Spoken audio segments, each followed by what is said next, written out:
Okay, so consider an embedding of Euclidean space into a larger ambient Euclidean space. Um, and the image of this embedding is a manifold. Now, if you isolate the coordinate directions of the domain, these are going to be lines in all coordinate directions. These lines are going to get mapped to curves on the manifold. And these curves form coordinate directions of the manifold. And so you can actually put a frame on the tangent bundle of the manifold by simply pushing forward the frame on the domain. And this, the frame on the domain is going to be, your standard orthonormal Euclidean basis. Now, if you look at a curve on your manifold, you can view a curve basically by first, or we want to consider curves which are first parametrized in the domain in this Euclidean space, and then send that curve via the embedding into the manifold, okay? And we want to understand the second derivative of these curves. So the first derivative is the tangent vector.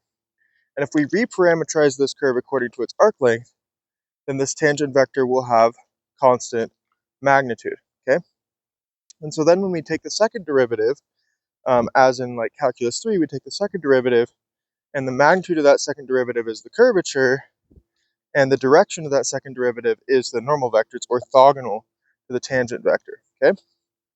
And this normal vector is going to have some component which belongs to the tangent bundle of the manifold, and some component which belongs to the normal bundle of the manifold, okay? So, so how do we do this? Okay, what we want to do is um, is is consider the following construction, okay? So um, we take the section of the tangent bundle of the domain, which is basically the derivative, the section which is the derivative in a coordinate direction. So this just looks like kind of a vector field on the domain of Euclidean space, and the vectors at each point are just the directional derivative in one of the coordinate directions, okay? So we kind of think of it like a horizontal vector field that's constant in the coordinate direction, okay? Now we consider this vector field for a fixed coordinate direction, and we push this vector field forward onto the manifold via the embedding, okay? And this is going to give us um, a, a vector field, a section of the tangent bundle of the manifold, and of course that vector field is actually one of the coordinate directions on the manifold by definition, okay? Now we consider a different coordinate direction on the domain, and consider just a line which is given in the second coordinate direction, okay? So basically we're going to restrict the vector field that I just described to this line in the second coordinate direction. So consider the vector field given by, let's say, partial over partial xj, let's say, in the jth direction, and then consider a line in the xk direction, okay? And so we're going to restrict that vector field to that line. And now we're going to essentially look at the the image of this line under the embedding is now a curve in the manifold. It's like the parameterizes the kth direction of the manifold, and we have some vector field, which is the image of this jth coordinate direction um, vector field under the differential of the embedding. Okay, so right, so we have a vector field on our manifold now, and that vector field is essentially the restriction of this phi sub j, which is basically the push forward of the partial over partial xj under the embedding map phi. It's a restriction of that vector field to the curve, which is the image of the line in the x sub k direction. Okay. And so now what we have is we essentially have a, a one-dimensional submanifold of our original manifold. That one-dimensional submanifold is in the kth direction. And the vector field along that line is a section of the tangent bundle in the jth direction. Okay? And now, if we're working in Euclidean space, or let's say we can locally embed the manifold in Euclidean space or whatever, okay? So we're kind of, this is already a local construction because I'm assuming we have an embedding into an ambient Euclidean space, okay?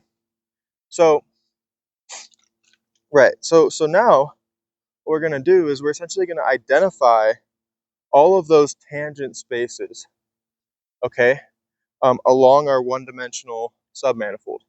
When we identify all of those tangent spaces along our one-dimensional submanifold in the kth direction, then what we get is a curve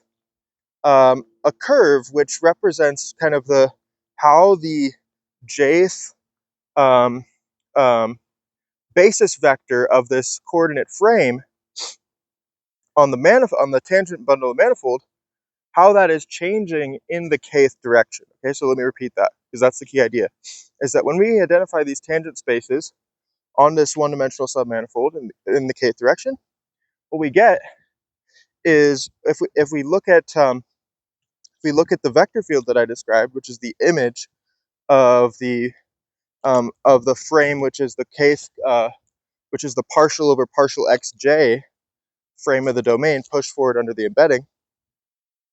This is like the kind of the kth or the jth component of the basis of our frame of our manifold. We restrict to the one-dimensional submanifold, which is in the kth coordinate direction, and then we identify the tangent spaces at all points along this one-dimensional submanifold, and we track the evolution of this jth coordinate vector, okay, of our basis. And so this jth coordinate vector in this kind of collapsed one-dimensional tangent, the tangent bundle to this one-dimensional submanifold collapsed into a tangent space. Now all of a sudden, the jth coordinate vector is going to undergo is going to evolve in the kth direction along a curve. And so we can take the derivative of this curve. We now have a curve in Euclidean space, and that curve somehow represents the rate of change of the kth basis vector. Sorry, I keep mixing up j and k. That curve represents the rate of change of the jth basis vector in the kth coordinate direction. And so we can take the derivative of that curve. And what that gives us is this phi jk, this second derivative, okay? Second derivative partial phi over partial xj partial xk, all right? And so it's the rate of change of the jth basis vector for our framing of our manifold, which is dependent on the embedding, and it's the rate of change of that jth basis vector in the coordinate direction xk, which also depends on the embedding. Okay. But what does this give us? Well, it's extremely useful because if we do this in every possible combination of the two directions, okay, in every possible combination of two directions, then we have essentially these it's related to like understanding the sectional curvature of the embedding. And what I can do is if we go back to our curve, which we took from kind of, we're considering an arbitrary curve on the manifold now, and we want to understand the curvature of this curve, we want to understand its second derivative. If we do the arc length parametrization, then this second derivative, okay, can be expressed in terms of these second derivatives of this basis for the tangent bundle, right? Because of the curve itself, the tangent vector to this curve is going to be a section of the tangent bundle, or at least a section of the tangent bundle restricted to the geometric curve, okay? And so it can be expressed in terms of this basis, this basis which frames the tangent bundle to the manifold. So therefore, when we take its derivative, take the derivative of the tangent vector, we really need to understand just how the derivatives of these basis vectors in the framing of our manifold, how those, what are those derivatives in an arbitrary coordinate direction, okay? And the key to understanding those derivatives, as I previously described, is essentially you need to identify the tangent spaces. If you take the kth, if you want to understand the derivative of the jth basis vector in the kth direction, you restrict to this one-dimensional submanifold, which is in the kth direction, and you restrict the jth basis vector field to that one-dimensional submanifold, and then you identify all the tangent spaces along that one-dimensional submanifold, and then you just get a curve, which is parametrized according to how you parameterize this kth coordinate direction, okay? And you just get a curve in the tangent space, because all the tangent spaces have been identified. You just get a vector, which is this jth basis vector, and it's evolving with respect to the parameterization of the kth coordinate submanifold direction. And so you can take the derivative of that curve, because now it's just a geometric curve in Euclidean space, okay? Of course, this is very much dependent on the embedding. That's just because we're working in the introduction right now, so we're assuming kind of Euclidean geometry. We haven't gotten to the intrinsic geometry part yet. But the important point here is that now you can take the derivative of this curve, and that somehow represents the rate of change of the jth basis vector, which frames the tangent bundle manifold, in the kth direction. And if you have all those second derivatives of your basis for the tangent bundle, then you can consider a curve, okay? Then you can consider any arbitrary curve on your manifold, parameterize it according to arc length, take the derivative, you get the tangent vector, take the second derivative, you get the normal vector, and then, the length of that second derivative is the curvature, right? But now if you project, okay, so this is the key. Now you can write that second derivative all in terms of the second derivatives of the basis vectors, right? Basically by using the product rule, okay? By using the product rule, expressing the tangent vector to this arbitrary curve, or this arbitrary curve, let's say gamma, in your manifold, you express the tangent vector in terms of the components and the basis vectors, which both depend on the parameterization. And then when you take the derivative, you can just use the product rule, okay? And when you take the derivative of the components of this, the tangent vector to this curve, take the derivative of the components. Of course, that's just that's going to be the derivative of a real valued function, okay? And so you're going to end up with something that remains in the tangent bundle. But when you take the derivatives of the basis vectors, on the other hand, and invoke the product rule, take the derivative of the basis vectors, what you're going to end up with is a piece which belongs to the tangent bundle and a piece which belongs to the normal bundle, okay? When you remove the piece that belongs to the normal bundle, so if you project onto the tangent bundle, then you get the covariant derivative of the curve.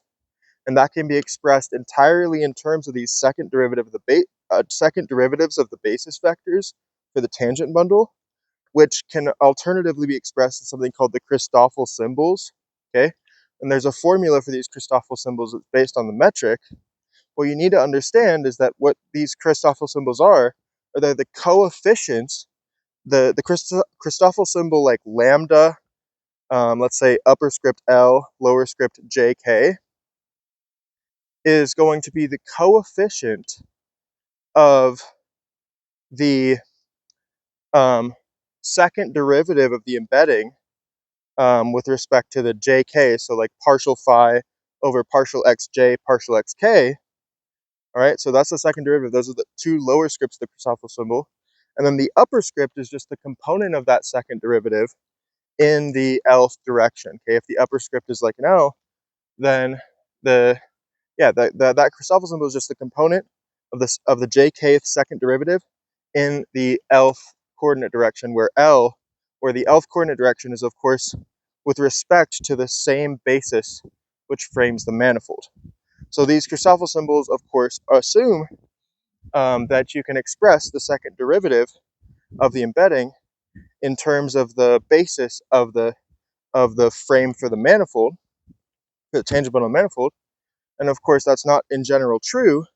So first you have to project this second derivative onto the tangent bundle manifold. And then when you do that, the components of that projection with respect to the Lth coordinate are precisely these lambda upper script L, lower script JK, these Christoffel symbols, okay? Now, the normal direction, on the other hand, when you project onto the normal direction, this second derivative, what you get is the components of the second fundamental form, okay? And those encode the curvature of the manifold, okay? Because if the manifold has curvature, there's going to be a non-trivial in the case of, like, for example, a geodesic, which has zero. A geodesic, first of all, has the second derivative projected onto the tangent space is zero. Okay, so when you project the second derivative of a geodesic curve onto the tangent space, you get zero. That's actually that means that the covariant derivative is zero. And so the only remaining component of the second derivative of this geodesic curve belongs to the normal bundle to the manifold. And that component tells you about the curvature, right? That component tells you about the curvature, the intrinsic local curvature of the manifold itself, okay? Whereas the component of the curve projected onto the tangent bundle, if you have an arbitrary curve, the component of that arbitrary curve projected on the tangent bundle tells you about the covariant derivative. So the acceleration of the particle when its motion is restricted to the manifold, okay?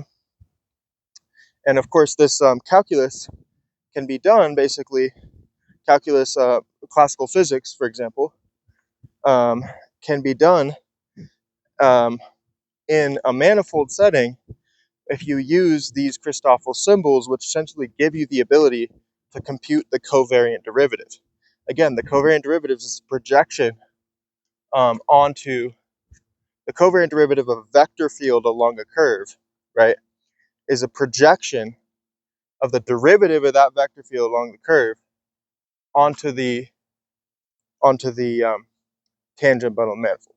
Okay, so if you take any vector field along a curve, which means that vector field is take a vector field along a curve in your manifold.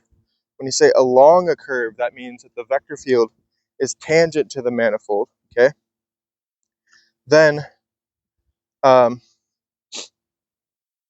then you take the derivative of that vector field along that curve with respect to the parametrization of the curve. The derivative of that vector field may not lie in the manifold itself. But if you project onto the tangent bundle manifold, then you get the covariant derivative. And doing that in practice, of course, you might, like right now, as with the topics we've discussed, you need to specify the embedding of the manifold.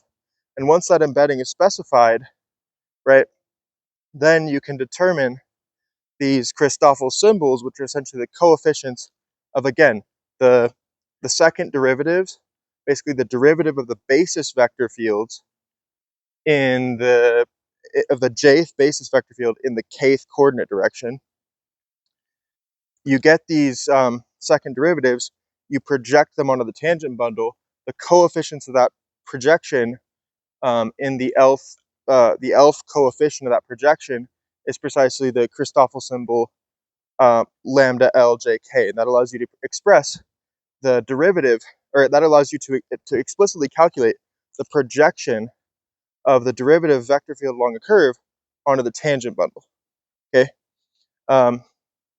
and so yeah, I guess one last thing. So the terminology for a curve, if you have a curve and you look at if it's parameterized according to arc length, then if you take the second derivative, the direction of the second derivative is known as the normal vector, and up to the curve, and the length of that second derivative is called the curvature.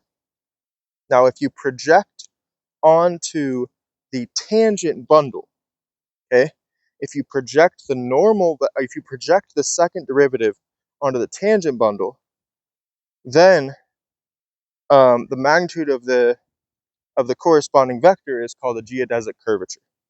And if the geodesic curvature is 0, then you have a geodesic, okay, which is arc length minimizing. Okay, so that should be enough for now.